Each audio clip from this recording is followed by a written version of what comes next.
Lokvani news network, बातमी मागची बित्तम बातमी. येताना किंवा आज आलेलो असताना मला खूप आनंद झालेला आहे.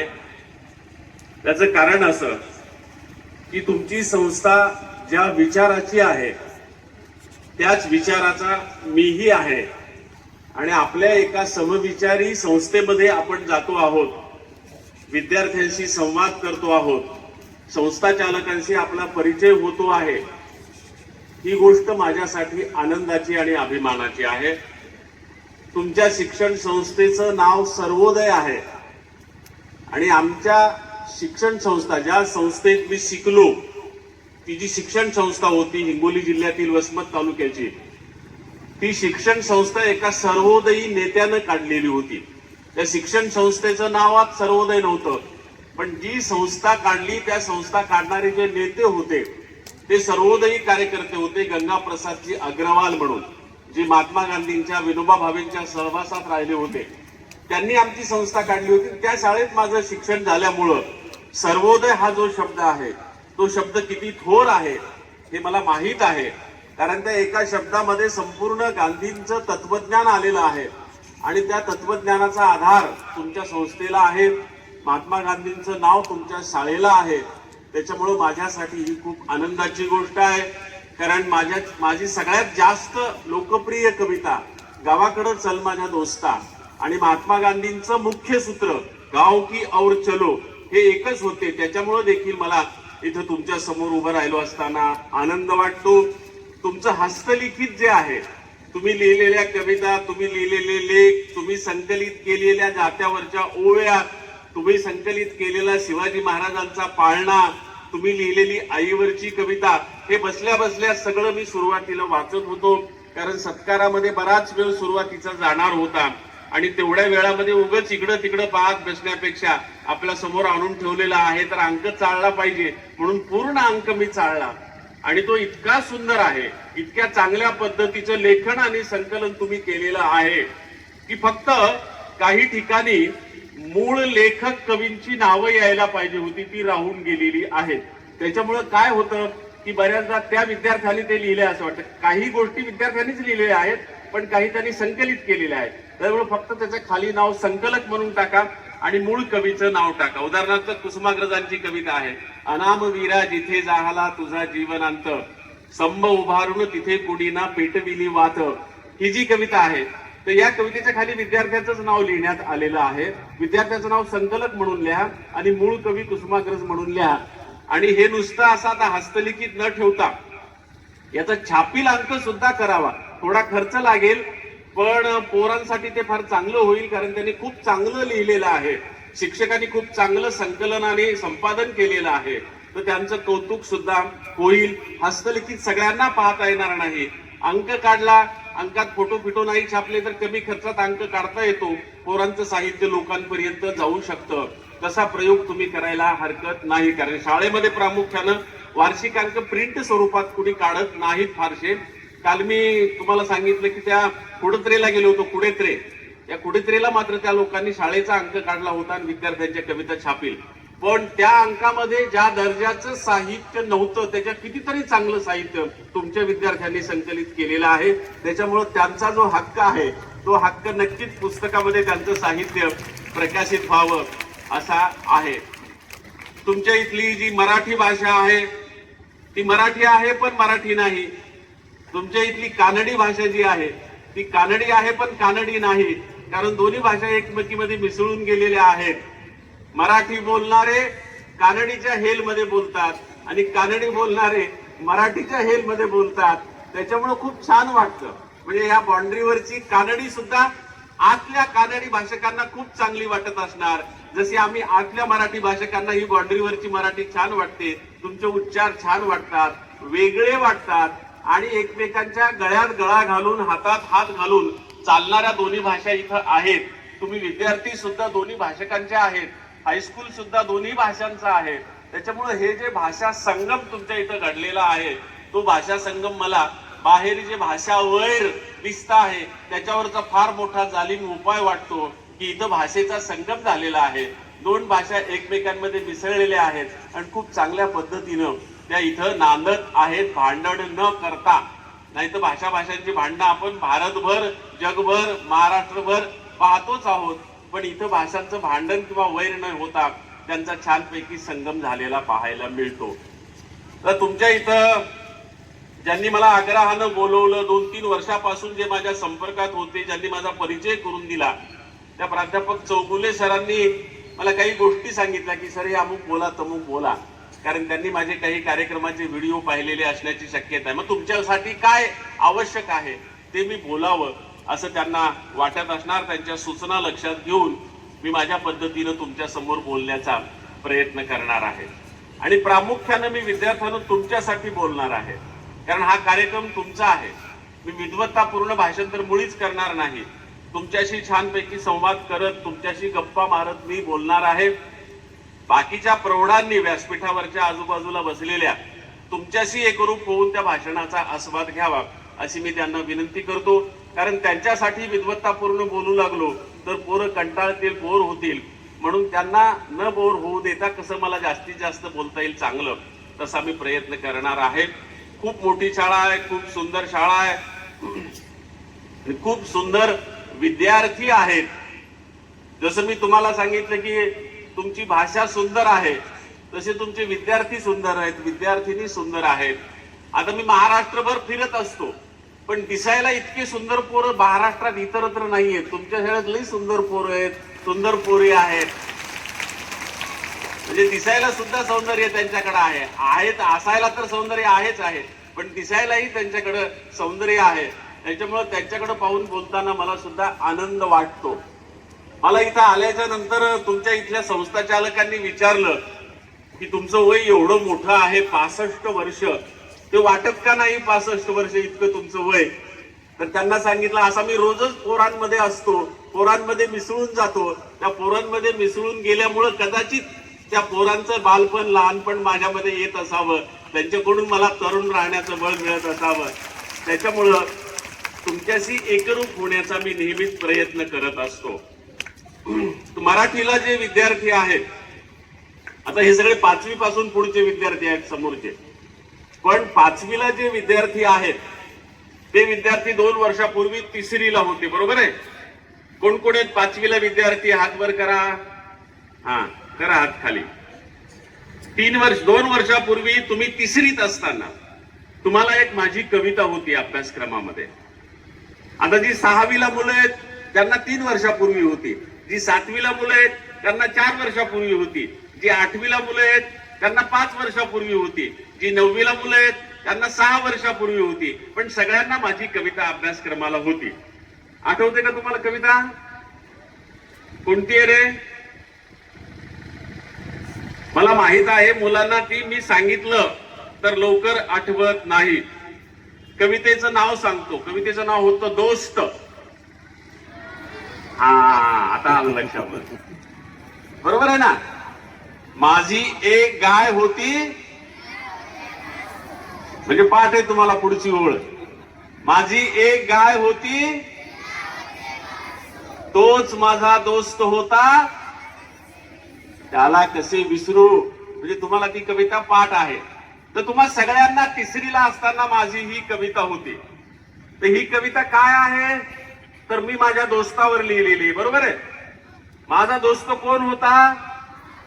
गाईचं वासरू होतं, बरोबर आहे ना?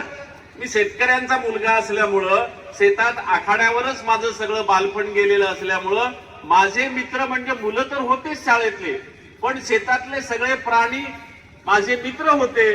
पण मोठे प्राणी मित्र कसे असतील? ते मोठे असतात. त्याच्यामुळं त्या मोठ्या प्राण्यांचे लहान लहान पिल्ले जे आहेत ते सगळे पिल्ले माझे मित्र असायचे. म्हणजे गाईचं वासरू, शेळीचं कोकरू, बरोबर आहे ना? कुत्र्याचं पिल्लू, मांजराचं पिल्लू, बरोबर आहे ना? हे सगळे आपले मित्र असतात. नको नको म्हटलं तरी आपण त्याला पोटाशी धरतो, घेऊन पळत असतो, त्याच्याशी खेळत असतो.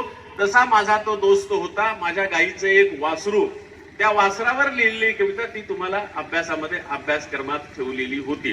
पण त्याच्याही आधी इकडं योगायोगानं इंद्रजित माझं भाग्य असं आहे की गेल्या 30-35 वर्षापासून महाराष्ट्रातही माझ्या कविता अभ्यासाला असतात आणि तिकडं कर्नाटकमध्ये सुद्धा माझ्या कविता अभ्यासाला असतात. म्हणजे कर्नाटकच्या अभ्यासक्रमातही माझ्या कविता आहेत. या वर्षी एक माझी कविता अभ्यासाला आहे, पण अजून ते पुस्तक माझ्यापर्यंत आलं नाही. याच्या आधी होती, त्याच्या आधी होती, त्याच्या आधी होती, म्हणजे 4 मागच्या अभ्यासक्रमामध्ये माझी कविता होती. त्याच्या आधी माझी एक कथा होती, हिरा नावाची. तुमच्या कानडीच्या अभ्यासक्रमामध्ये हिरा नावाची कथा होती. हिरा, ही हिरा कोण होती? तर ही माझी मैत्रीण होती. माझ्या गावामध्ये एक भटके कैकाडी कुटुंब आलं होतं. त्या कुटुंबातली ती हिरा नावाची मुलगी होती. मी गुरं राखायचो, तीही गुरं राखायची. आम्ही दोघं जण शेतामध्ये गुरं राखायचो. तेव्हा तिची आणि माझी जी मैत्री झाली, त्या बालपणातल्या त्या मुलीच्या मैत्रीवर मी ती कथा लिहिलेली होती. तुमच्या कर्नाटक मधल्या अभ्यासक्रमाच्या लोकांना ती इतकी आवडली की ती म्हणले ही आम्ही अभ्यासक्रमाला ठेवू का? तर त्यांनी ती 20 वर्षापूर्वी अभ्यासक्रमात ठेवलेली होती. कैकाड्याच्या माझ्या मैत्रीण मुलीवर लिहिलेली कविता हिरा नावाची. आणि त्याच्यानंतर एका बैलावरची कविता होती. त्याच्यानंतर आणखी एक कविता होती आणि आता आणखी एक नवी कविता अभ्यासक्रमाला आहे. त्याच्यामुळे तिकडचाही मी कवी आहे. जी मुलं कानडी भाषेची आहेत त्यांचाही मी कवी आहे आणि जी मराठी भाषेची आहेत, दोन्ही भाषेची मुलं इथं आहेत. त्याच्यामुळे तुमच्या सगळ्यांसाठी मी तुमचा अभ्यासक्रमातला कवी आहे. तुमचा माझा आधीचाच परिचय आहे.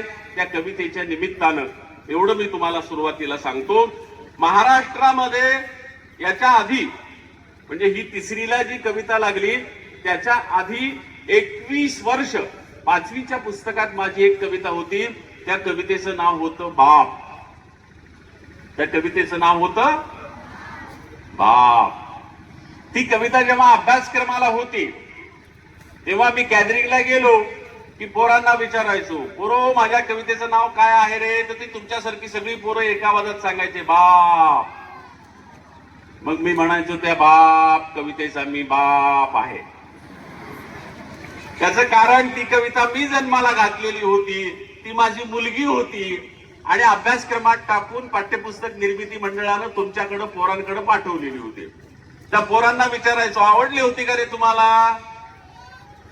ते म्हणायचे हो.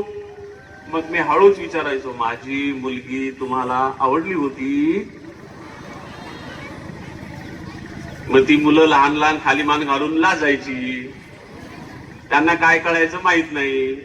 मग मी त्यांना म्हणायचो अरे माझी मुलगी कविता जर तुम्हाला आवडली असेल तर तुम्ही माझे जावई आहात. आणि मुलींना म्हणायचो हे माझे जावई आणि तुम्ही सगळ्या माझ्या लेकी आहात.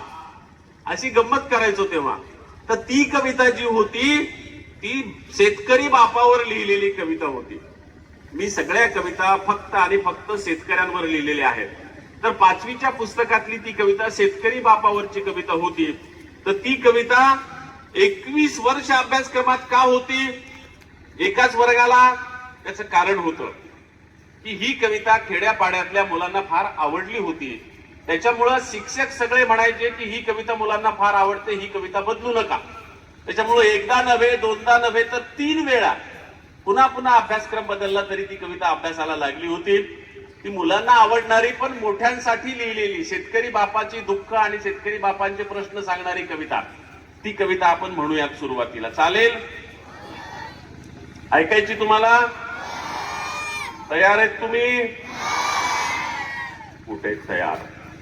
पाठीचा कणा ताट करून बसण्याला तयार म्हणतात. हा, आता आहेत तयार.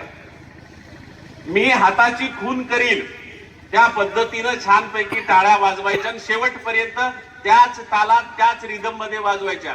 स्पीड वाढवायची नाही. तुम्ही लहान पोरं असल्यामुळे स्पीड वाढवत पुढे पळता. मी 65 वर्षाचा म्हातारा तुमच्या सोबत पळता पळता थकून जातो. त्याच्यामुळे स्पीड वाढवू नका. चालेल ना? जी गती आहे ती गती तशीच ठेवायची. ठीक आहे? करायची सुरुवात.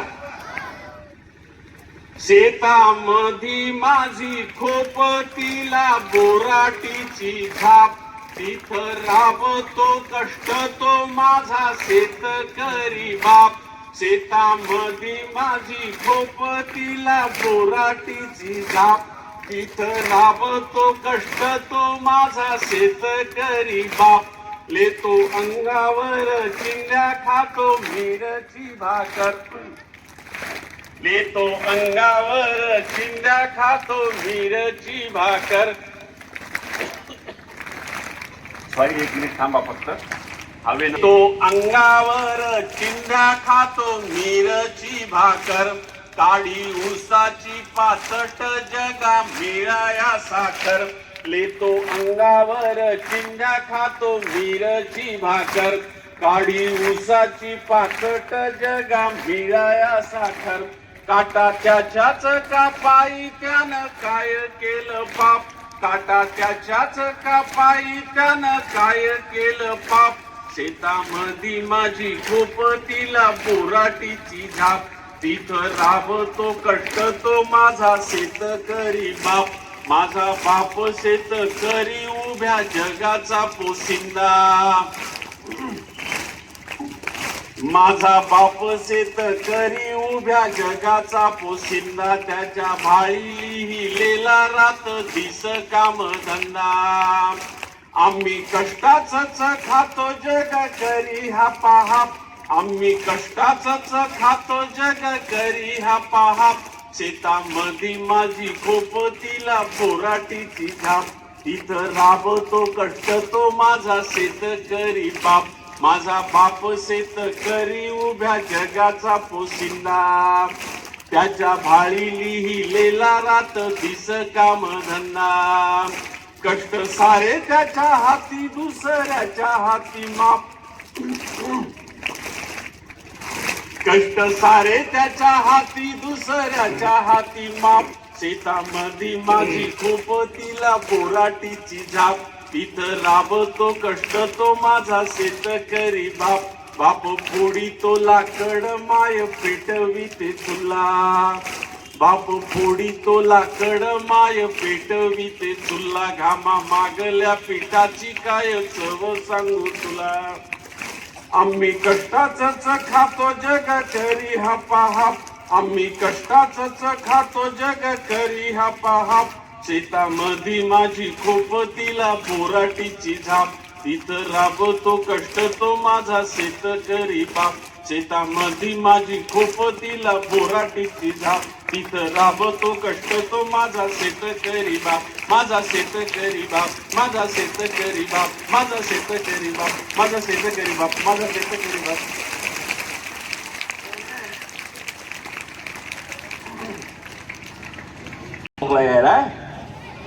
वा वा वा, इतके एकरूप झाले माझ्याशी. छान. इंद्रजीत, आपण त्या देवाला भेटायला गेलो होतो ना, तिथलं जो सूक्ष्म धूळ होती आणि वारं सुटलं होतं, त्यानं थोडस घशाला त्रास दिला. देवर थोडी जाऊन मला टाळ्या वाजवायच्या सांगितल्या आणि तुम्ही खूप छान टाळ्या वाजवल्या. पण माझ्या मनात एक प्रश्न पडला होता की मुलं जास्त चांगल्या टाळ्या वाजवतात का मुली जास्त चांगल्या टाळ्या वाजवतात. थांबा थांबा थांबा थांबा. तुम्ही असं करणार हे मला माहित होतं. त्याच्यामुळं मी आमच्या सचिव साहेबांना, हुर्तीकर साहेबांना सांगितलं होतं, मनातल्या मनात सांगितलं त्यांना की मी पोरांना टाळ्या वाजवायला सांगितल्या, पण आपण आता स्पर्धा लावू. मनातल्या मनात, तुम्हाला सांगितलं नाही, कारण तुम्हाला जर सांगितलं असं तुम्ही लई जोर जोरात टाळ्या वाजवल्या असत्या. त्याच्यामुळे मनातल्या मनात सांगितलं त्यांना की आपण स्पर्धा लावू. पोरं जास्त चांगल्या टाळ्या वाजवतात का पोरी जास्त चांगल्या टाळ्या वाजवतात. ते म्हणले ठीक आहे सर. म्हणलं परीक्षक बसवा, कोण जास्त टाळ्या वाजवते परीक्षण करायला पाहिजे ना. मग हुर्तीकर सरांनी लगेच आमच्या चौगुले सरांना सांगितलं की सर, मनातल्या मनात पोरं जास्त चांगल्या टाळ्या वाजवतात का पोरं जास्त चांगल्या टाळ्या वाजवतात याचं परीक्षण करा. त्यांनी मनातल्या मनात परीक्षण केलं, मनातल्या मनात निकाल लावला, मनातल्या मनात त्यांनी मला सांगितला, आणि ज्यांनी चांगल्या टाळ्या वाजवल्या त्यांना मनातल्या मनात मी बक्षीस नाही नाही नाही नाही नाही असं नाही घडलं. त्यांनी निकाल असा कळवला की मुलांनी आणि मुलींनी सारख्याच चांगल्या टाळ्या वाजवल्या म्हणून बक्षीस रद्द करण्यात आलेलं आहे.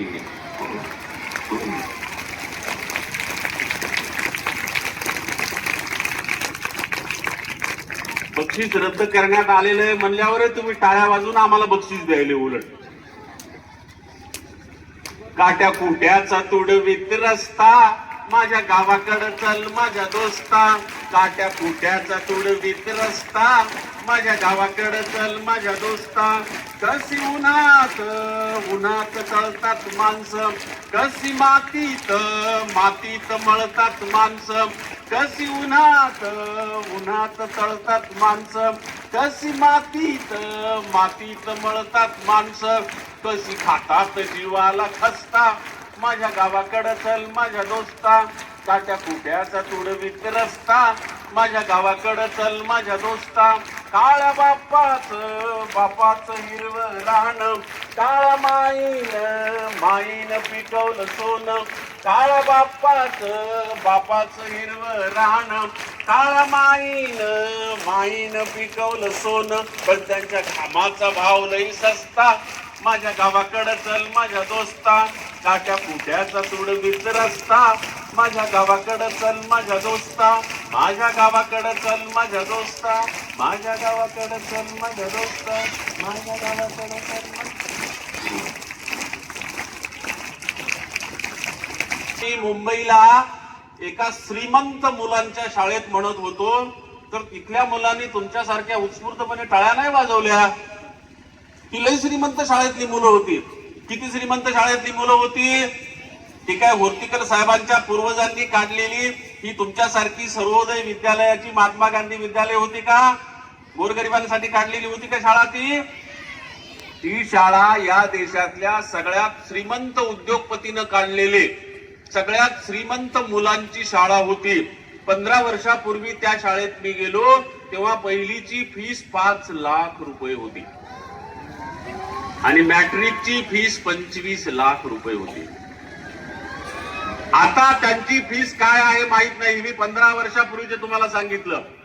तिथं तुम्ही आणि आम्ही शाळेत जाऊ शकतो काय? अशा शाळेत एवढे पैसे आपल्याकडे आहेत का? मग एवढे पैसे कुणाकडे असतात? आमदार, खासदार, बिल्डर, डाकू, गुंड, तस्कर अशाच लोकांच्याकडे पैसे असतात ना. तुमच्या माझ्या बापाकडे इतके पैसे असतात काय? तर अशा त्या आमदार, खासदार, बिल्डर आणि डाकू, गुंड, तस्करांची मुलं असलेल्या शाळेत, एवढ्या श्रीमंत मुलांच्या शाळेत फाटक्या शेतकऱ्यांवर कविता लिहिणाऱ्या माझ्यासारख्या कवीला कशाला बोलवलं असेल बरं? तर त्याचं कारण होतं. त्यांचे प्राचार्य सावंत नावाचे कोकणातून आलेले शेतकरी पुत्र होते आणि ते जरा सामाजिक जाणीवेचा आपल्या मुलांमध्ये विकास व्हावा म्हणून प्रयत्न करणारे, धडपड करणारे होते. त्यांना असं वाटलं की आपल्या मुलांना काहीच सामाजिक जाणीवा नाहीये, श्रीमंत कुटुंबातून आली, त्यांना आपल्या देशात शेतकरी ज्या आत्महत्या करत आहेत त्या प्रश्नाची त्यांना जाणीव व्हावी म्हणून गॅदरिंगसाठी त्यांनी त्यांच्या शाळेच्या गॅदरिंगची थीम शेतकऱ्यांच्या आत्महत्या अशी ठेवलेली होती. गॅदरिंगला काही शाळांमध्ये थीम ठेवतात आणि सगळे कार्यकर्ते एका थीम भोवती गुंफतात. तर त्या वर्षी त्या शाळेची थीम शेतकरी ही होती. मग प्राचार्य सावंतांनी कोकणातून आलेले असल्यामुळं, नारायण सुर्वे त्यांच्या ओळखीचे असल्यामुळं नारायण सुर्वेंना विचारलं की सुर्वे साहेब, यावर्षी आमच्या गॅदरिंगची थीम शेतकरी आहे, कोण कवी बोलवावा? तेव्हा नारायण सुर्वे जिवंत होते. सुर्वे म्हणाले, इंद्रजीतला बोलवा, शेतकऱ्यांवर सगळ्यात जास्त कविता त्यानं लिहिल्या, म्हणून मला बोलवलं होतं, म्हणून मी तिथे गेलो होतो, म्हणून मी ही कविता म्हणत होतो. पण इथल्या मुलांनी तुमच्यासारख्या उत्स्फूर्तपणे टाळ्या वाजवण्याच्या ऐवजी ते हसायला लागले. मी कविता म्हणालो आणि तुम्ही जशा छान टाळ्या वाजवल्या तशा टाळ्या न वाजवता ती मुलं हसायला लागली. म्हणलं, का रे बाळा हसताय तुम्ही? ते म्हणले, तुम्ही काय कविता म्हटली? म्हटलं, काळ्या बापाचं हिरवं रान, काळ्या माईनं पिकवलं सोनं, त्यांच्या घामाचा भाव लई सस्ता, माझ्या गावाकडे चल माझ्या दोस्ता. म्हटले, म्हणून तर आम्ही हसलो. म्हटलं, काय झालं? म्हणले, तुमचा बाप काळा आहे का? काळ्या बापाचं हिरवं रान अशी ओळ होती ना. म्हणजे तुमचा बाप काळा आहे का? म्हटलं, हो. पुढची ओळ होती, काळ्या माईनं पिकवलं सोनं. म्हणले, तुमची आई पण काळी आहे का? म्हटलं, हो. म्हटलं तू हसलास का? मला काळ्या माणसाचं हसू येतं. म्हटलं का? म्हटलं कारण नाही सांगतायत. म्हटलं पागल आहेस काय? तू हसतोस आणि तुला तुझ्या हसण्याचं कारण सांगता येत नाही. वेडा आहेस काय? वेडी माणसं हसतात कारण माहित नसताना. तो म्हणला नाही सांगतायत पण मला हसू येतं. म्हटलं तुला काही प्रश्न विचारू का? म्हणलं विचारा. म्हटलं आपल्या देशाला गुलाम कुणी बनवलं रे? म्हणाला सर मला एवढं माहित नाही का? माहित आहे ना. म्हटलं सांग ना. म्हणाला इंग्रजांनी. म्हटलं गांधी महात्म्याला लोकमान्य टिळकांना जेलात कुणी टाकलं होतं रे? म्हणाला इंग्रजांनी. म्हटलं भगतसिंग राजगुरू सुखदेवाला फाशी कुणी दिली रे? म्हणाला इंग्रजांनी. म्हटलं इंग्रजांना इतिहासामध्ये प्रतिशब्द काय होता रे? म्हणाला गोरे. म्हटलं तुझा बाप कसा आहे रे? कारण त्याचा बाप गोरा पान होता. म्हणला गोरा. म्हटलं दुसरा प्रश्न. म्हणाला काय? म्हटलं इंग्रजांना इतिहासामध्ये प्रतिशब्द गोरे होते. इंग्रज गोरे, तुझा बाप गोरा. इंग्रज देशाचे कोण होते? तर तो म्हणला शत्रू. म्हटलं तुझा बाप कोण आहे या देशाचा? इथं मुंबईमध्ये एसी मध्ये सचिवालयामध्ये बसून मंत्रालयात बसून भ्रष्टाचार करून या देशाला फसवणारा तुझा बाप या देशाचा आज कोण आहे? तर त्याला मान्य करावं लागलं वैरी. म्हटलं पुढचा प्रश्न. म्हणाला काय? म्हटलं शत्रूला हसाव का मित्राला हसाव? म्हणला प्रश्नच नाही, शत्रूलाच हसाव. म्हटलं मग तुझ्या बापालाच हस. माझ्या काळ्या बापाला हसण्याच्या ऐवजी तुझ्या बापालाच हस. तर त्याचा चेहरा जरा नाराज दिसला. म्हणलं का रे बाळा नाराज दिसायला? म्हटलं तुम्ही माझ्या वडिलांचा अपमान करायले. म्हटलं तू आधी माझ्या काळ्या शेतकरी बापाला हसलास तेव्हा माझा शेतकरी बापाचा अपमान झाला हे तुझ्या लक्षात नाही आलं का रे? आणि तुला कुणी सांगितलं म्हणलं गोऱ्या रंगाचं महत्व? तुला गोऱ्या रंगाचं महत्व कुणी सांगितलं? आमच्या उंदीला ये. गोऱ्या माणसाला काय म्हणतात ऐक. म्हटलं काय म्हणतात? म्हटलं चावडीवर 4 माणसं बसलेली असली आणि शहरातून एखादं गोरपान माणूस येऊ लागलं की माणसं म्हणतात काय गोरं दिसायलंय एखाद्या बाळातीन बाई सारखं. तो म्हणला असं का म्हणतात? म्हटलं त्याला कारण आहे. म्हणाला काय? म्हटलं आमच्याकडे फक्त बाळंतीन बाया गोऱ्या असतात. म्हटलं कसं काय? म्हटलं मी स्वतः पाहिलं. माझी आई जेव्हा माझ्या सगळ्यात लहान भावंडाला जन्म द्यायला बाळंतिनीच्या खोलीमध्ये गेली तेव्हा आतमध्ये जाताना माझी आई काळी होती. 15 दिवस 3 वार बाळंतपणा निमित्तानं आई खोलीत राहिली. खोलीतून बाहेर आली नाही. आम्हाला कुणी खोलीत जाऊ दिलं नाही. 3 वारानंतर हातात बाळ घेऊन आई खोलीतून बाहेर आली. आई गोरी पान. तिच्या हातातलं बाळ गोरं पान. आईने पुढे आमच्या सोबत शेतात काम करायला सुरुवात केली. 8 दिवसात आई काळी. तिच्या हातातलं बाळ काळं. तो म्हटला असं का होतं? म्हटलं तुला मी आधीच म्हणालो ना की तुझा पालीसारखा पांढरा फटक रंग पाहून तुझ्या आईवडिलांच्या रंगाची कल्पना आली तेव्हा तुला कळायला पाहिजे होतं. म्हणाला कसं काय? म्हटलं पाल कुठं असते? म्हणला घरात असते. म्हटलं घरात कुठं असते? म्हणलं भिंतीवर किंवा छतावर असते. म्हटलं तिला ऊन लागतं काय? म्हणाला नाही. म्हटलं पाऊस लागतो काय? म्हणाला नाही. म्हटलं काटा मोडतो काय? म्हणाला नाही. म्हटलं मातीचा स्पर्श होतो काय? म्हणाला नाही. म्हटलं ऊन वारा माती पाऊस ही काय आहेत रे? म्हणाला पंचतत्व. म्हटलं पंचतत्व म्हणजे काय? म्हणाला ईश्वराची रूप. म्हटलं ह्या ईश्वराच्या रूपापासून दूर गेला की माणूस गोरा होतो आणि ईश्वराच्या रूपाच्या जवळ आला, उन्हात आला, मातीत आला की माणूस काळा होतो. त्याला म्हटलं तुला आणखी काही प्रश्न विचारू का? म्हणला सर तुमच्या प्रश्नांची आता भीती वाटायली. म्हणलं नाही रे बाळा सोपा प्रश्न आहे. म्हणाला काय? म्हटलं तुला आपल्या काही देवांची नावं माहित आहेत काय? म्हणाला हो. म्हटलं सांग बरं. म्हणाला राम आहे. म्हटलं बरोबर आहे. म्हणाला कृष्ण आहे. म्हटलं करेक्ट आहे. म्हणाला विठ्ठल आहे. म्हटलं परफेक्ट आहे. म्हणाला कसं काय? म्हटलं विठ्ठल परफेक्ट माझ्या बापासारखा आहे. रंगानं काळा आहे, वाणानं बुटका आहे, कमरेला धोतर आहे, डोक्यावर पागोट आहे आणि एकादशीच्या दिवशी कमरेवर हात ठेवून माझ्या बापाची वाट पाहतो. कुठपर्यंत आला माझा मित्र, कुठपर्यंत आला माझा भक्त म्हणून. तो परफेक्ट माझ्या बापासारखा आहे. त्याला म्हणलं ज्या 3 देवांची नावं तू घेतलीस, त्याला म्हटलं ज्या 3 देवांची नावं तू घेतलीस त्या 3 देवांपैकी कोणता देव गोरा आहे रे? तर रामाचं वर्णन पुराणामध्ये घननीळ सावळा असं करण्यात आलेलं आहे. कृष्ण या शब्दाचा अर्थच काळा असा होतो. त्याचं नाव कृष्ण नाहीये, त्याचं नाव वासुदेव आहे. पण त्याचा रंग काळा होता. त्याचा भाऊ बळीराम तो गोरापान होता. दोघं अंगणामध्ये खेळायची. त्यांची आई यशोदा लाडानं त्यांना बळीराम आणि वासुदेव या नावानं हाक मारत नसे. ती लाडानं त्यांना एकाला गोऱ्या म्हणायची, एकाला काळ्या म्हणायची. बळीरामाला बोलवताना म्हणायची हे गोऱ्या इकडे ये, आणि ह्या वासुदेवाला बोलवताना म्हणायची हे काळ्या इकडे ये. तर संस्कृत मध्ये काळ्या म्हणायचं असेल तर कृष्णा म्हणावं लागतं. कृष्णा म्हणजे काळा, त्यालाच आपण श्री लावलं. श्री कृष्ण म्हणजे श्री काळ्या. आणि त्याला म्हटलं विठ्ठल तर परफेक्ट माझ्या बाप्पासारखा. त्याला म्हणलं ज्या देशात, ज्या धर्मात आणि ज्या संस्कृतीत जन्माला आलास, त्या देशाची, त्या धर्माची आणि त्या संस्कृतीची आराध्य दैवत काळी असताना आपण काळ्या माणसाला हसतो, म्हणजे आपल्या देशाला, धर्माला आणि संस्कृतीला हसतो. हे तुझ्या लक्षात नाही आलं का रे? म्हटलं नाही सर. म्हटलं आता आलं ना? म्हणाला हो सर. मग आता माझ्या काळ्या बापाला हसणार नाही ना? म्हणाला नाही सर. म्हटलं माझ्या बरोबर ते कडवं पुन्हा म्हणणार ना? म्हणाला हो सर. आणि मग आम्ही ते कडवं पुन्हा म्हटलं. काळ्या बापाच हिरवं रान, काळ्या माईन पिकवलं सोनं. डबल डबल टाळ्या वाजवू नका. तुम्ही स्पीड वाढवून, मी सांगितलं ना की मी तुमच्या इतकं पळू शकत नाही. हाताकडे लक्ष ठेवा माझ्या. काळ्या बापाच हिरवं रान, काळ्या माईन पिकवलं सोनं. काळ्या बापाच हिरवं रान, काळ्या माईन पिकवलं सोनं. पण त्यांच्या घामाचा भाव लई सस्ता. माझ्या गावाकडं चल माझ्या दोस्ता, काट्या कुट्याचा तुडवीत रस्ता. माझ्या गावाकडं चल माझ्या दोस्ता, माझ्या गावाकडं चल माझ्या दोस्ता. त्याला म्हटलं तुला गोड खायला आवडतं का कडू रे? तो म्हणला सर असा कसा काय प्रश्न विचारायले, कुणाला कडू खायला आवडतं का? म्हटलं तुला गोड पदार्थ आवडतात ना? म्हणाला हो. म्हटलं गोड पदार्थ कशापासून तयार होतात?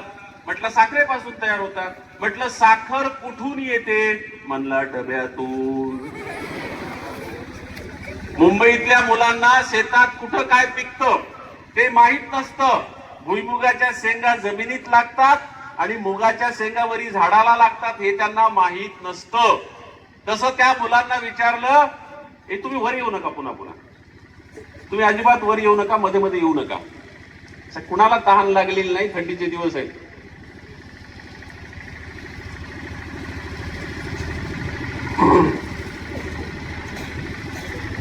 पहा आता विसरून गेलो मी काय सांगत होतो ते. हा तुझ्या लक्षात आहे, बरोबर आहे. साखर कुठून येते तर म्हणला डब्यातून येते. त्याला म्हणलं डब्यातून येत नाही, त्याच्या आधी ती दुकानात असते. म्हटलं ते पण मला माहित आहे. म्हटलं दुकानातून येत नाही, त्याच्या आधी ती साखर कारखान्यात तयार होते. म्हटलं माहित आहे मला. म्हटलं साखर कारखान्याच्या आधी ही साखर कुठं असते? तर म्हणलं कशी काय असेल त्याच्या आधी, की तिथंच तर तयार होते. म्हटलं नाही, साखर कारखान्याच्या आधी ही साखर माझ्या बापाच्या शेतात ऊस नावाच्या वनस्पतीच्या रूपात उभी असते. तिला तलवारी सारखी दोन्हीकडून दोन पानं असतात. त्याला आम्ही पाचट म्हणतो. माझा बाप दारं धरायला, भिजवायला, पाणी द्यायला तेव्हा त्या पाचटीच्या ऊसाच्या आत शिरतो. तेव्हा त्या पाचटीनं माझ्या बापाचं अंग कापतं, रक्त निघतं, पू होतो. माझा बाप तिकडे शेतामध्ये अंगावर जखमा बाळगतो. तेव्हा तुझ्या शहरातल्या गोऱ्या बापाला साखर खायला मिळते.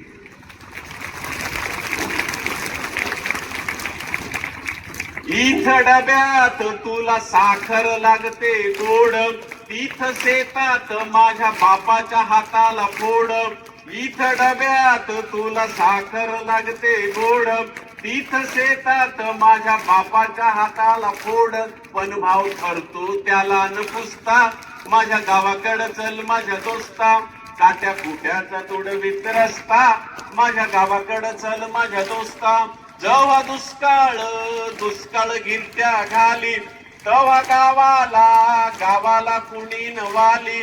जेव्हा दुष्काळ गिरट्या घाली, तेव्हा गावाला कुणी न वाली. कसे सुगीत घालतात गस्ता, माझ्या गावाकडं चल माझ्या दोस्ता.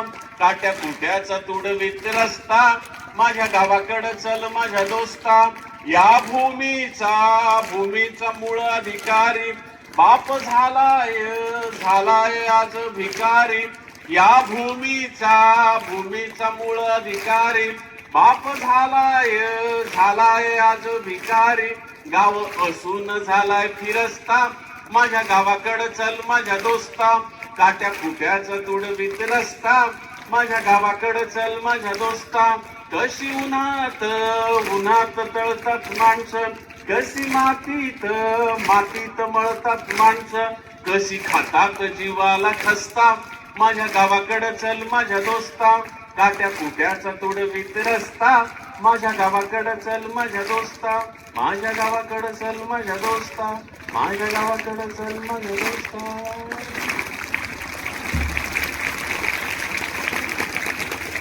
आता संपली कविता. इथं छानपैकी मुलांचं कौतुक झालं. खूप छान एका मुलाचा सत्कार केला त्यानं राष्ट्रीय पातळीवर क्रीडा स्पर्धेमध्ये नाव गाजवलं म्हणून.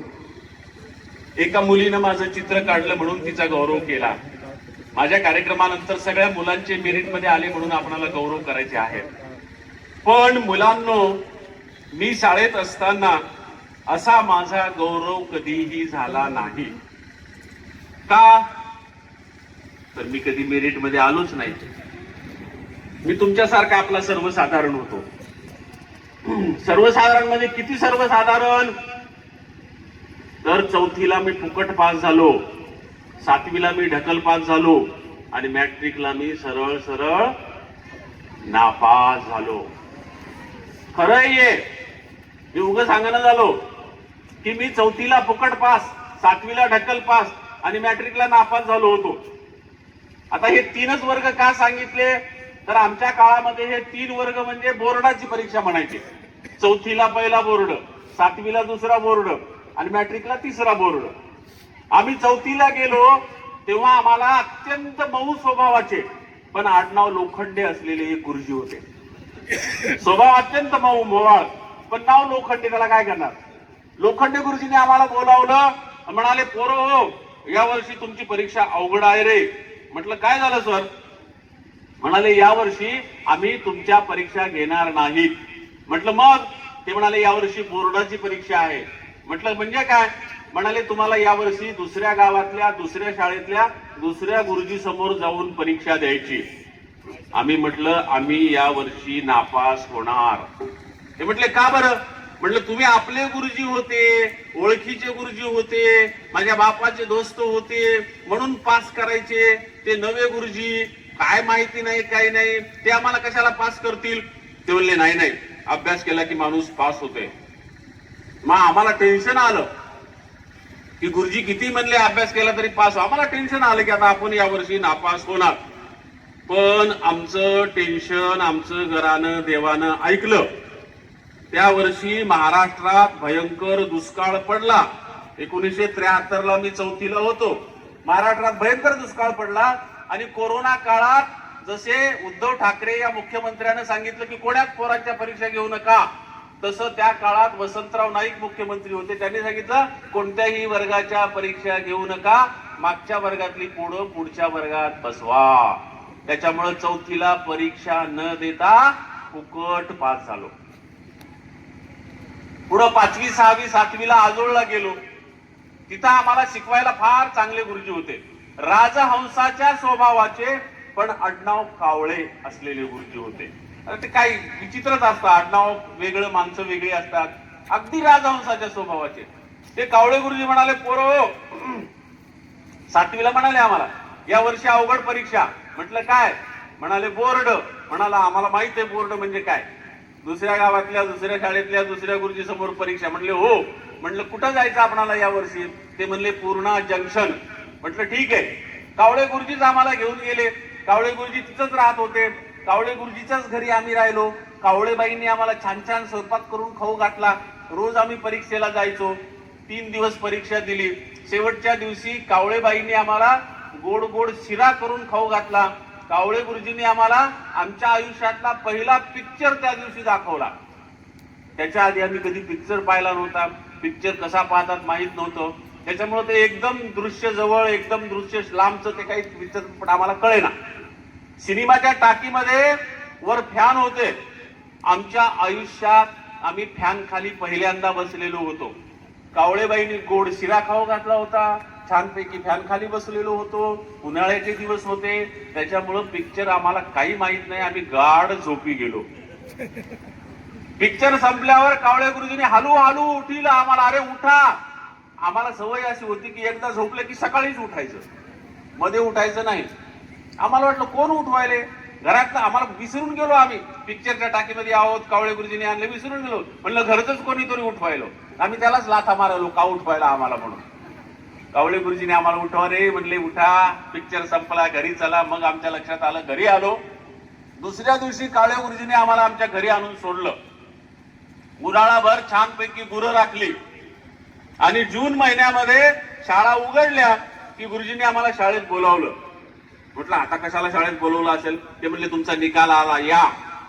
मनातल्या मनात म्हणलं आमचा निकाल आम्हाला माहित आहे. परीक्षा आम्ही दिलेली आहे, त्याच्यामुळे आमचा निकाल आम्हाला माहित आहे. मनातल्या मनात म्हणलं गुरुजीला कशाला म्हणावं. आम्ही गेलो वर्गामध्ये. कावळे गुरुजींनी सगळ्यांना बसवलं. म्हणले बसा. आणि कावळे गुरुजी म्हणले पोरो तुम्ही सगळे पास झाले. अरे असं कसं काय झालं म्हणलं. पास कसं काय झालो आम्ही. मग आम्हाला भरोसा वाटत ना. कावळे गुरुजी चेष्टा करायचे. म्हणलं गुरुजी आमची चेष्टा करायले. बहुतेक आम्ही नापास झालो पण गुरुजी आम्हाला पास सांगायले. आम्ही हेडमास्टरकडे गेलो.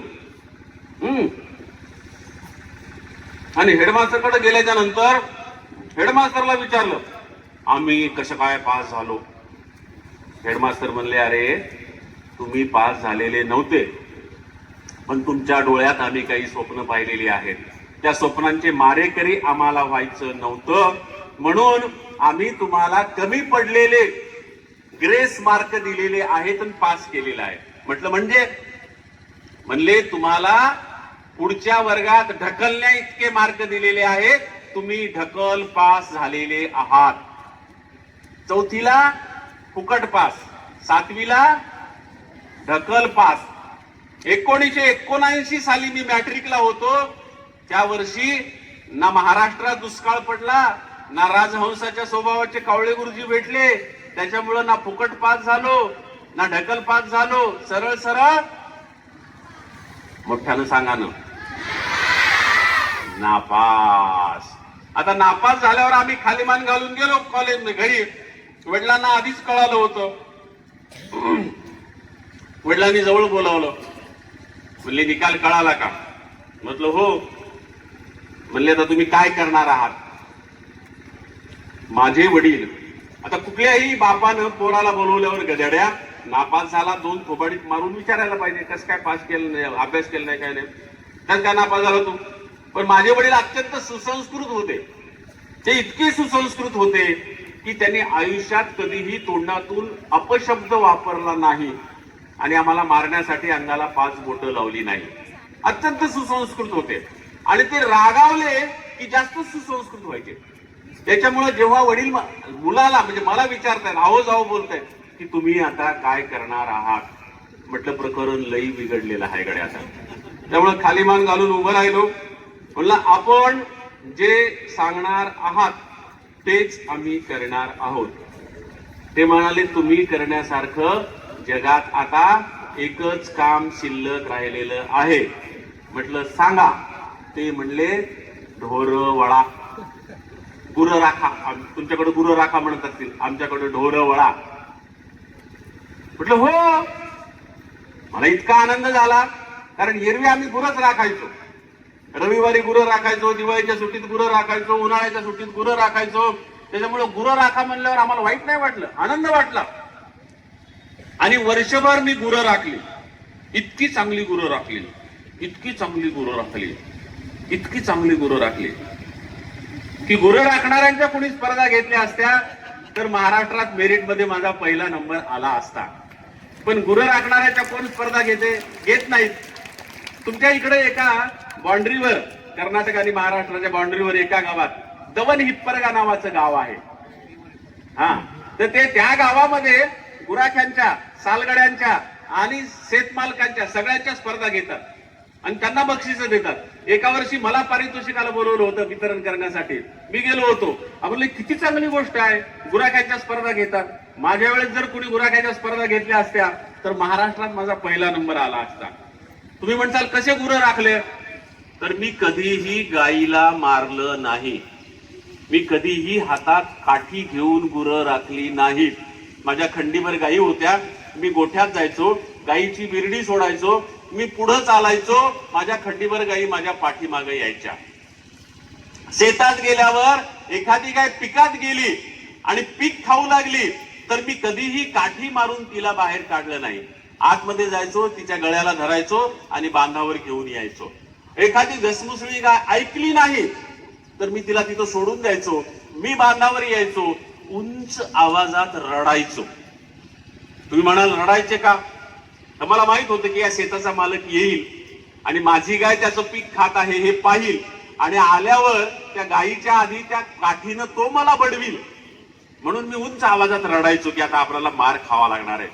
मी उंच आवाजात रडू लागलो की माझी गाय माझ्या जवळ यायची आणि वर माझ्या तोंडाकडे पाहत उभी राहायची की माझं वासरू रडत, माझं लेकरू रडत का आहे म्हणून. मला वाटायचं गायी गवत खातात, आपण भाकरी खातो, उलट का होऊ नये. गायीनं भाकर का खाऊ नये, आपण गवत का खाऊ नये. म्हणून आईनं भाकरीचं जे गठोडं बांधून दिलेलं असायचं त्याची कोरकोर भाकर मी सगळ्या गायीच्या वासरांना चारून टाकायचो आणि दिवसभर गायीच्या पाठीमागे गवताचे कोवळे कोवळे तुरे खाऊन राहायचो. तुम्ही कधी गवत खाल्लंय? नक्की नाही? खरं सांगा, गवत कुणी कुणी खाल्लं? हात वर करा. कुणीच खाल्लं नाही?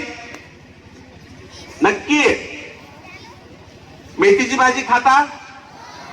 मग ते गवतच आहे ना. हा, इतक्या लोकांनी खाल्ली. शेपूची भाजी खाता? खाता ना? पाथराची भाजी खाता? करा हात खाली.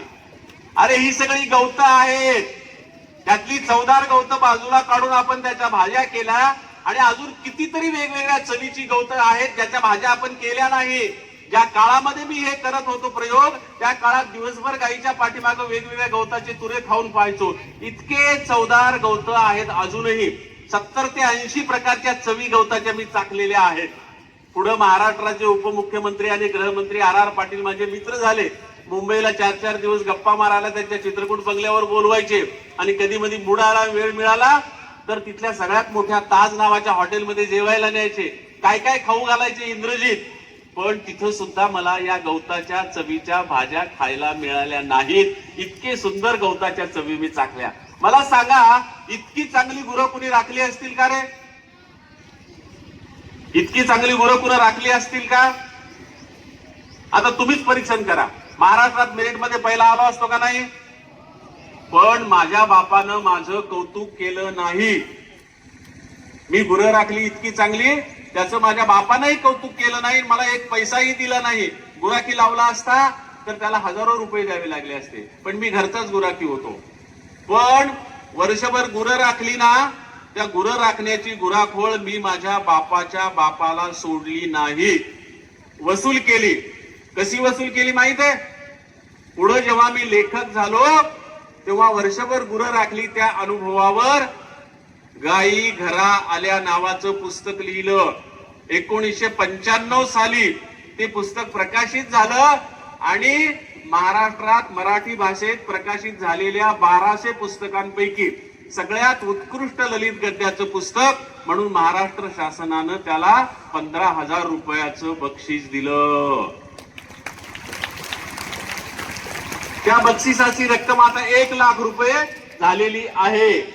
म्हणजे माझ्या बापानं जे मला गुरं राखायला लावली त्याची गुराखोळ मी महाराष्ट्र शासनाकडून वसूल केली. इंद्रजीत, त्या आधी कधीही आणि त्यानंतर कधीही वाङ्मय पुरस्कार वितरणाचा कार्यक्रम मंत्रालयात झाला नाही. तो एकमेव वर्ष होतं, सुदैवाचा भाग होता की मला पहिला पुरस्कार मिळाला आणि मंत्रालयात वितरणाचा कार्यक्रम झाला. मुख्यमंत्री मनोहर जोशी होते, उपमुख्यमंत्री गोपीनाथराव मुंडे होते आणि त्यांच्या उपस्थितीत तो कार्यक्रम झाला. मी तुम्हाला हे सगळं का सांगितलं? त्याचं कारण असं आहे, तुम्ही खेड्यापाड्यातली शेतकऱ्याची मुलं आहात. तुमच्या ह्या गोष्टी अनुभवाच्या असतील आपल्या वाट्याला कधी कुठलं काम येईल, आपल्या समोर कधी कुठलं संकट येईल हे सांगता येत नाही. पण समोर आलेलं काम आणि समोर आलेलं संकट त्याला सामोरं जाताना माझ्या समोर जे काम आलं ते मी जगात सगळ्यात उत्कृष्ट काम करील याची आपण खात्री बाळगली पाहिजे. म्हणजे त्याच्यातून सुद्धा आपणाला चांगल्या गोष्टी शिकता येतात. गुरं राखण्याची वेळ आली म्हणून मी जे थकून भागून घरी बसलो असतो तर मी आज कवी झालो असतो काय, लेखक झालो असतो काय, तुमच्या समोर पाहुणा म्हणून आलो असतो काय. म्हणून तो अनुभव तुम्हाला मुद्दाम सांगितला. आणि मित्र हो, मी सांगत होतो मी फुकट पास झालो, ढकल पास झालो, नापास झालो. तुम्ही खुदू खुदू हसत होते ना तुम्ही. कशी याची फजिती झाली, कसा हा फुकट पास झाला, कसा हा नापास झाला, अरे वा वा वा हा तर नापास बी झाला. हसू येऊ लागलं ना तुम्हाला. पण त्याच वेळी मला काय येत होतं हे जर मी तुम्हाला सांगितलं तर कदाचित तुम्हाला आश्चर्य वाटेल. 5वीला कोण कोण मुलं आहेत हात वर करा. हा, हात खाली करा. मी तुमच्या एवढा होतो तेव्हा मला संपूर्ण भगवद्गीता संस्कृत मधून 700 श्लोक 18 अध्याय मुखपाठ होती. धर्मक्षत्रे कुरुक्षत्रे समवेता युत्सव मामका पांडवाश्चैव किम कुर्वत संजय या पहिल्या श्लोकापासून ते यत्र योगेश्वर कृष्णो यत्र पार्थो धनुर्धर तत्र श्रीर विजयो भूतीर ध्रुवा नीतीर मतीर मम पर्यंत संपूर्ण भगवद्गीता मला मुखपाठ होती. 6वीला कोण कोण आहेत हात वर करा. हा, करा हात खाली. मी तुमच्या एवढा होतो तेव्हा चक्रधर स्वामीचा 1050 सूत्रांचा संपूर्ण सूत्रपाठ मला मुखपाठ होता. अजून मुखपाठ आहे संपूर्ण सूत्रपाठ. 1050 सूत्र आहेत त्याच्यामध्ये, मला मुखपाठ होता. 7वीला कोण कोण आहेत हात वर करा. हा, करा हात खाली. मी तुमच्या एवढा होतो तेव्हा मला बहिणाबाई चौधरींच्या 52 कविता पाठ होत्या. समग्र बहिणाबाई चौधरींच्या कविता पाठ होत्या.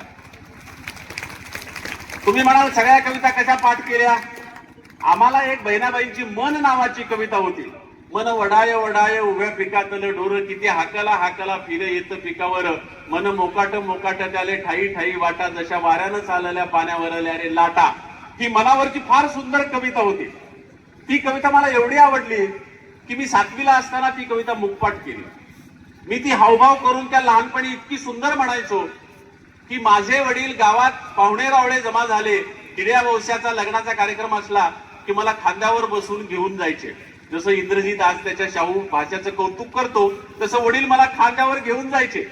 आणि वडील खांद्यावर घेऊन जायचे. तिथे गेल्यावर मला म्हणायचे मन तुला कविता. लोकांना कौतुक वाटायचं की हा एवढा छोटा मुलगा सुंदर कविता म्हणतो. आमच्या गावामध्ये बोरणारे नावाचे एक गुरुजी नवीन बदलून आले त्याच वर्षी.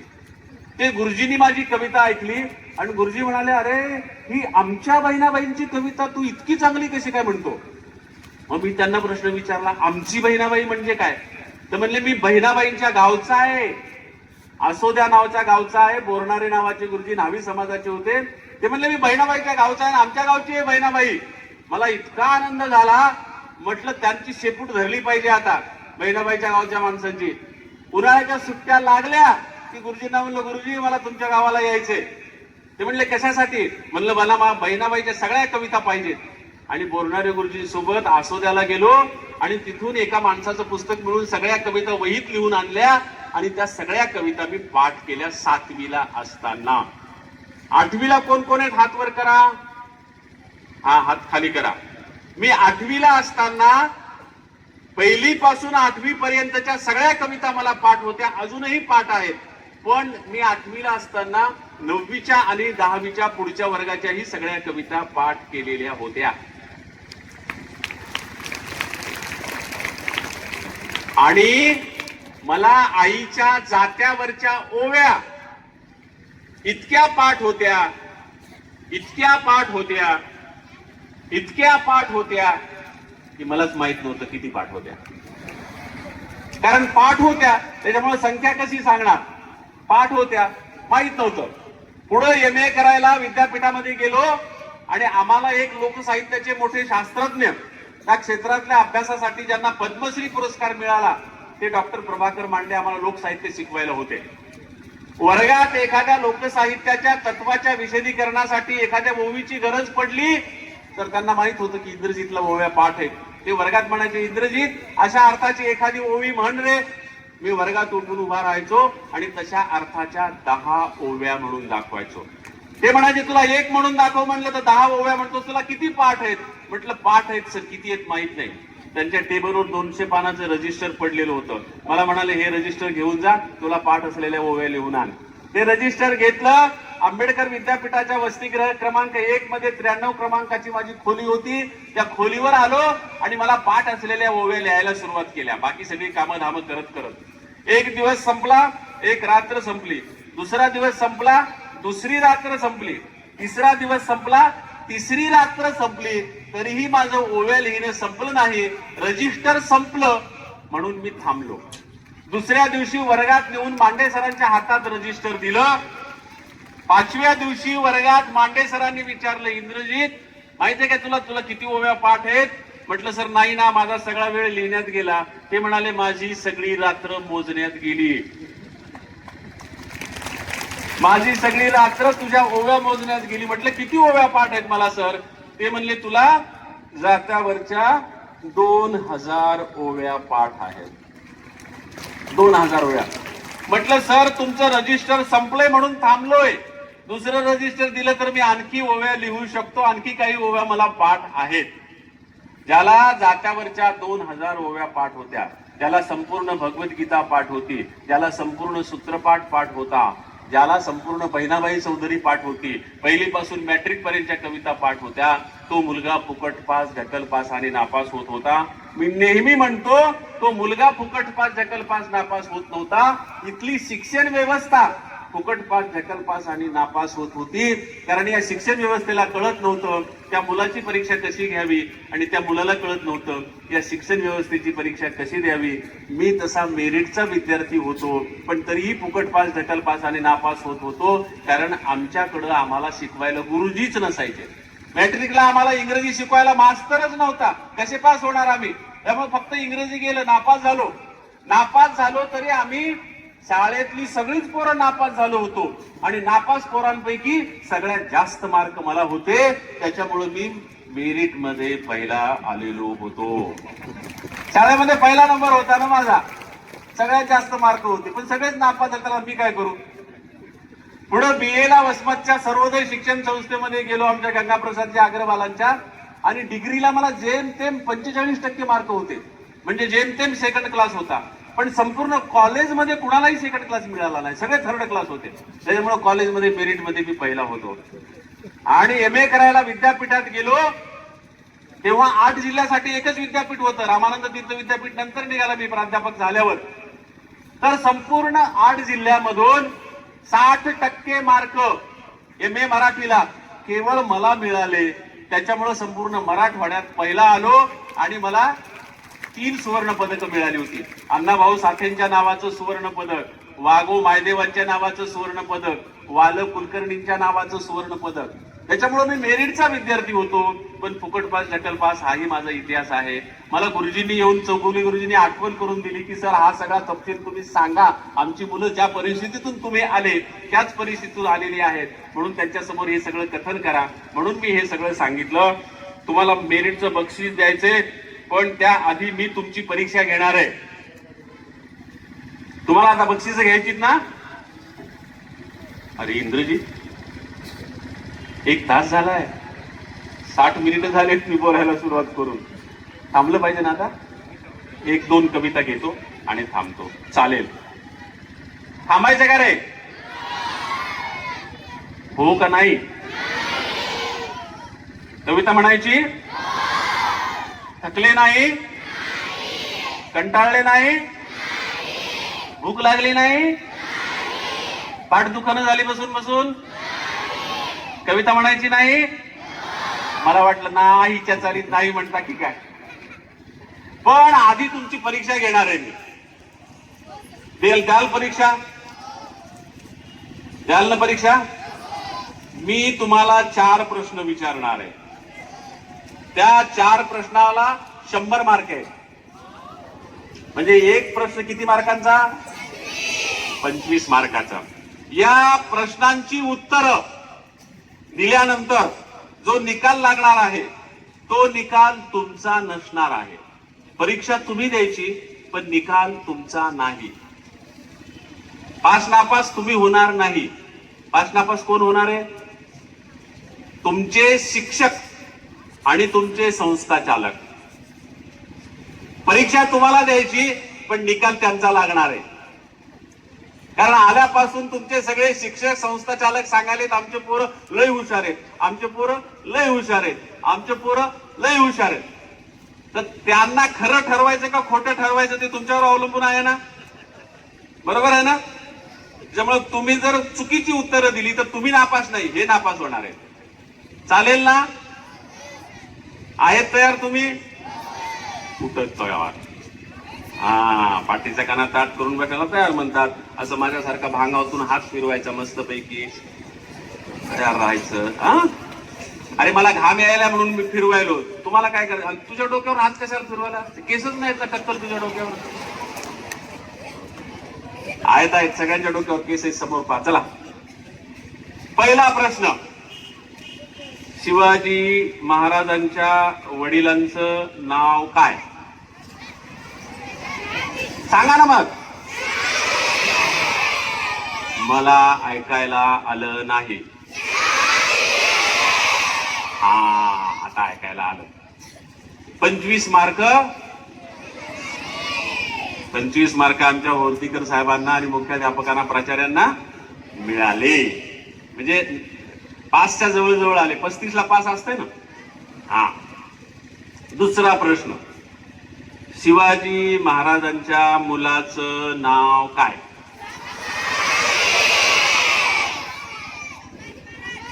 मला मुलांकडून छान आवाज आला, मुलींकडून आवाजच आला नाही.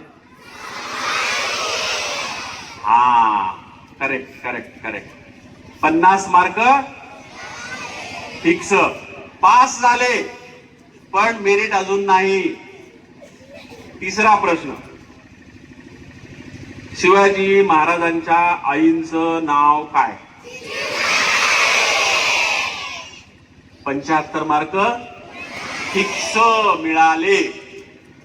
सोपे प्रश्न होते. आता शेवटचा चौथा अवघड प्रश्न आहे. याच्या उत्तरात खरं आहे. शेवटचा आणि चौथा प्रश्न. जिजाबाई जेव्हा तुमच्या एवढ्या होत्या तेव्हा काय करत होत्या?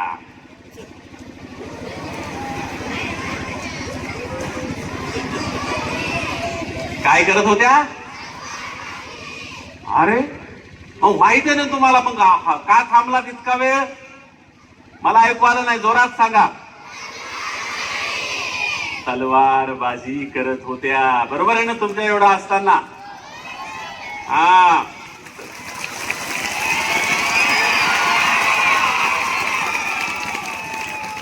तुम्ही मेरिट मध्ये आल्याचा जल्लोष करायला पोरं. मेरिट मध्ये आले ना. 100ला 100 मार्क मिळाले ना. अरे मी सगळ्या महाराष्ट्रात फिरतो. 75% मार्क सगळ्यांना मिळतात पण शेवटचे 25% मार्क मिळतच नाहीत. महाराष्ट्रातली एकमेव शाळा आहे जिला 100% मार्क मिळालेले आहेत.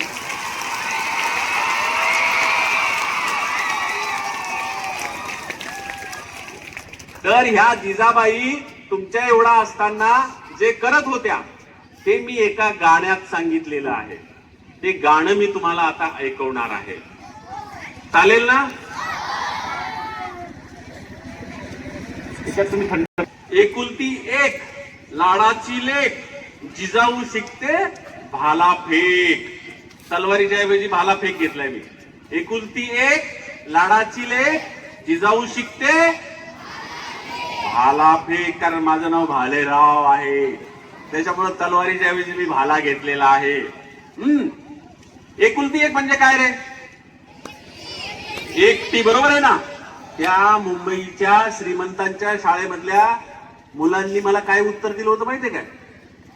उत्तर नाही दिलं. त्यांनी मला कार्यक्रम संपल्यावर प्रश्न विचारला, सर एकुलती एक म्हणजे काय? कारण त्यांना माहित नव्हतं एकुलती एक म्हणजे काय. तुम्हाला माहित आहे एकुलती एक म्हणजे काय, पण या गाण्यामध्ये एकुलती एक हा शब्द मी विशेष अर्थानं वापरलेला आहे.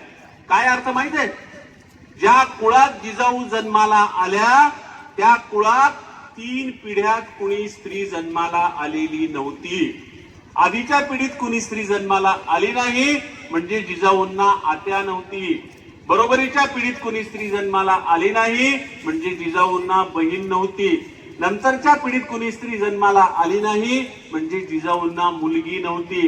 3 पिढ्यात एकच स्त्री जन्माला आली, तिचं नाव जिजाबाई. म्हणून कदाचित 3 पिढ्यांची स्त्री शक्ती तिच्यामध्ये एकवटली असेल आणि तिनं शिवाजी सारखं नररत्न जन्माला घातलं असेल. त्या जिजाऊच्या बालपणाची कविता. ही कविता देखील मी एकटा म्हणणार नाही, तुम्हाला टाळ्यांची मदत करायची, पण घाई करायची नाही. टाळ्या वाजवताना चालेल ना? करायची सुरुवात. तयार आहेत तुम्ही? कुठे तयार? हा. एकुलती एक लाडाची लेक, जिजाऊ शिकते भाला फेक. एकुलती एक लाडाची लेक, जिजाऊ शिकते भाला फेक. घोड्यावरती रान फिरती, डोंगरकडे सहज चढे. घोड्यावरती रान फिरती, डोंगरकडे सहज चढे. तलवार हातीबाई करी लख लख, तलवार हातीबाई करी लख लख. जिजाऊ शिकते भाला फेक. एकुलती एक लाडाची लेक, जिजाऊ शिकते भाला फेक. एकुलती एक लाडाची लेक, जिजाऊ शिकते भाला फेक. फू बाई फू, तू बाई तू, हाताला धर गर गर गर. फू बाई फू, तू बाई तू, हाताला धर गर गर गर. मारगिर की बाई भुईला टेक, मारगिर की बाई भुईला टेक. जिजाऊ शिकते भाला फेक. एकुलती एक लाडाची लेक, जिजाऊ शिकते भाला फेक. एकुलती एक लाडाची लेक, जिजाऊ शिकते भाला फेक. डाव मांडला जीव भांडला, डाव जिंकला गाव लिपला. डाव मांडला जीव भांडला, डाव जिंकला गाव लिपला. बाजू घेतली बाई म्हणत नेक, बाजू घेतली बाई म्हणत नेक. जिजाऊ शिकते भाला फेक. एकुलती एक लाडाची लेक, जिजाऊ शिकते भाला फेक. लाडीचे लाड पुरी वाग, हातात चुडा हिरवा ग. लाडीचे लाड पुरी वाग, हातात चुडा हिरवा ग. पायानं भरल्या मापाला ठेच, पायानं भरल्या मापाला ठेच. जिजाऊ शिकते भाला फेक. एकुलती एक लाडाची लेक, जिजाऊ शिकते भाला फेक. घोड्यावरती रान फिरती, डोंगरकडे सहज चढे. घोड्यावरती रान फिरती, डोंगरकडे सहज चढे. तलवार हातीबाई करी लख लख, तलवार हातीबाई करी लख लख. जिजाऊ शिकते भाला फेक. एकुलती एक लाडाची लेक, जिजाऊ शिकते भाला फेक. जिजाऊ शिकते भाला फेक, जिजाऊ शिकते भाला फेक. जिजाऊ शिकते भाला फेक, जिजाऊ शिकते भाला फेक.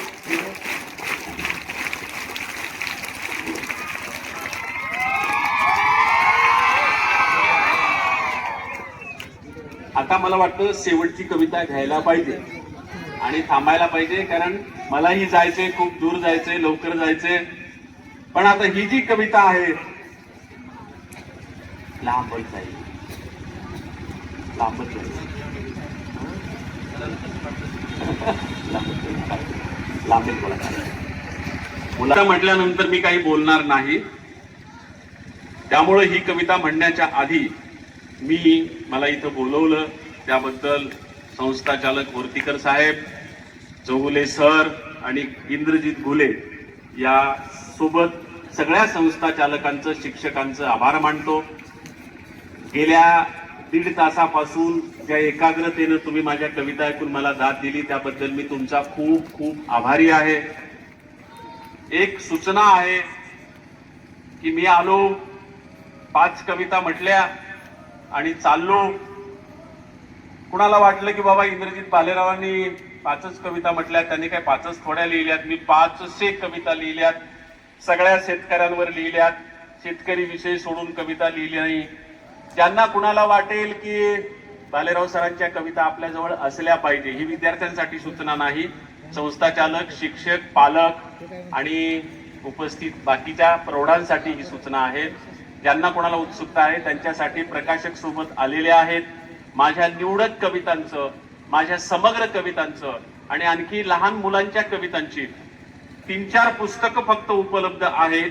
ज्यांना कुणाला उत्सुकता आहे त्यांनी ती पुस्तकं नंतर घ्यायला हरकत नाही. ही सूचना विद्यार्थ्यांसाठी नाही. स्टॉल कुठं लावलाय? हा, पाठीमागच्या बाजूला खुर्ची आणि टे मिटा आणि माझ्या पाठीमाग म्हणा, ग्रंथ माझे गुरु, ग्रंथ माय बाप,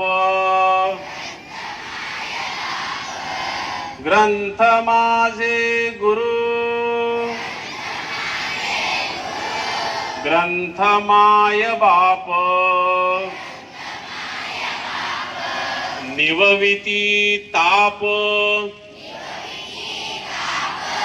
हृदयाची, ग्रंथ माझे सखे, जीवन सांगाती, आयुष्याये गती, ग्रंथामुळे, ज्ञानेश तुकोबा, फुले बाबा साब, ज्ञानेश तुकोबा, फुले बाबा साब, ग्रंथातून आज भेट देती, ग्रंथांनी ठेविली संस्कृती जिवंत,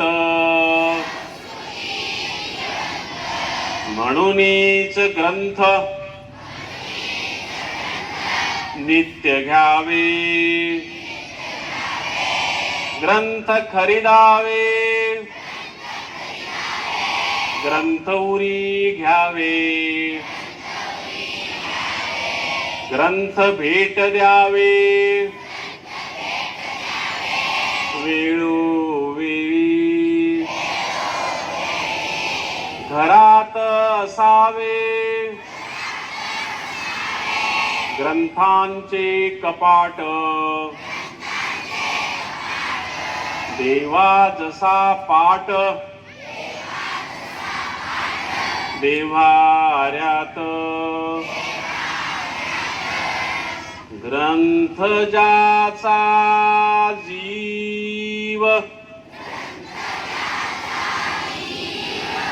ग्रंथ ज्याचा श्वास, ग्रंथ ज्याचा जीव, ग्रंथ ज्याचा श्वास, त्याच्या आसपास देव राहे, देव राहे, देव राहे.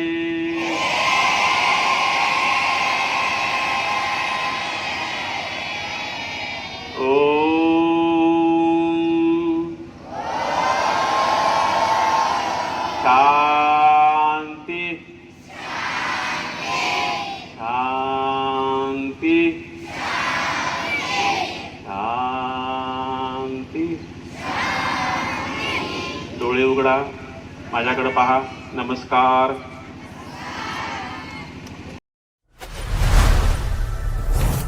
लोकवाणी न्यूज नेटवर्क, बातमी मागची बित्तम बातमी.